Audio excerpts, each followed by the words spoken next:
নমস্কাৰ ছাত্ৰসকলক স্বাগতম জনাইছোঁ SMTC ইউটিউব চেনেললৈ।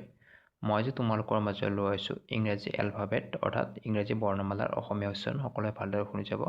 আৰু যদি মোৰ চেনেল ছাবস্ক্ৰাইব কৰি থাকিব যাতে আগলৈ এনেকুৱা ভিডিঅ' পাই থাকে। প্ৰথমটো হ'ব এ, এ, অ, আ। বিটো হ'ব ব। চিটো হ'ব ক প্ৰথম চ। ডিটো হ'ব মূৰ্ধন্য ড দন্ত্য ড। ইটো হ'ব হস্ৰ ই দীৰ্ঘ ই এ। এফটো হ'ব ফ। নেক্সট আছে জি। জিটো হ'ব গ মূৰ্ধন্য জ।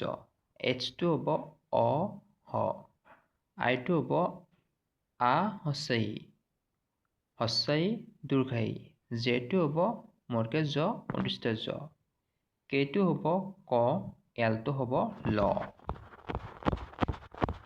এম, ম, এন, ন, ওটো ও উভতাকাৰে আ ও।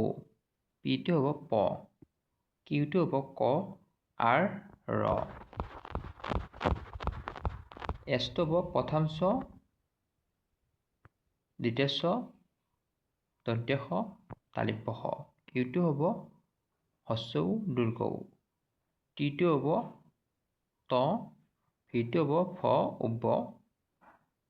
কিউটো হ'ব ক, ডাব্লিউটো হ'ব উদ্ধ। এক্সটো হ'ব মূৰ্ধন্য জ দীৰ্ঘ ই উদ্ধৃত। জেডটো হ'ব মূৰ্ধন্য জ। ৱাইটো হ'ব হস্ৰ ই দীৰ্ঘ ই উদ্ধৃত। চি ডাবল এইচ দ্বিতীয় ছ। আজি এইটো খুবেই শ্বৰ্ট ভিডিঅ'। ইয়াৰ পিছত মই অসমীয়াৰ পৰা ইংৰাজীত কেনেকৈ উচ্চাৰণ কৰিব লাগে সেইবোৰ দিম। সকলোৱে ভালকৈ পঢ়িব বুলি আশা কৰিলোঁ আৰু সকলোৱে ছাবস্ক্ৰাইব কৰিবলৈ আশা কৰি আজি ইমান সামৰিছোঁ। নমস্কাৰ।